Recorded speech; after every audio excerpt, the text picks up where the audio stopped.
आपल्या सगळ्यांना rule of 72 माहिती आहे. रूल ऑफ 72चा अर्थ काय, की तुम्हाला जे काही मिळणारं व्याज आहे किंवा रिटर्न ऑन इन्व्हेस्टमेंट जर आहे, तर आपले पैसे किती वर्षांमध्ये डबल होतील हे जर माहिती करायचं असेल, तर 72 या आकड्याने तो आकडा डिवाइड करायचा किंवा भागायचा. समजा जर तुमचं 7% तुमचं मिळणारं व्याज असेल, तर 72 या आकड्याने जर ते भागलं किंवा डिवाइड केलं 72 डिवायडेड बाय 7, तर त्याचं साधारण उत्तर येतं 10.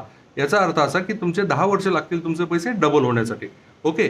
तर आपण एक उदाहरण जर बघूया. समजा आज तुम्ही तुमच्या वयाच्या 35मध्ये असाल, 35 तुमचं एज असेल आणि तुमचा दर महिन्याचा घर खर्च साधारण 25,000 रुपये असेल.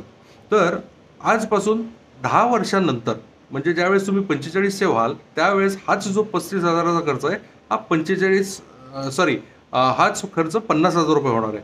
आणि ज्यावेळेस तुम्ही वयाच्या 55व्या वर्षी पोचाल, त्यावेळेस हाच खर्च तुमचा 1,00,000 रुपये होणार आहे. या सगळ्या गोष्टींपासून जर तुम्हाला वाचायचं असेल आणि चांगल्या पर्याय गुंतवणुकीचं जर शोधायचा असेल आणि कुठल्या पद्धतीने गुंतवणूक करायची असेल, तर आमच्या ह्या दिलेल्या खालच्या नंबरवरती हाय म्हणून मेसेज करा आणि आम्ही तुम्हाला पुढचा गाईड करूया. थँक्यू.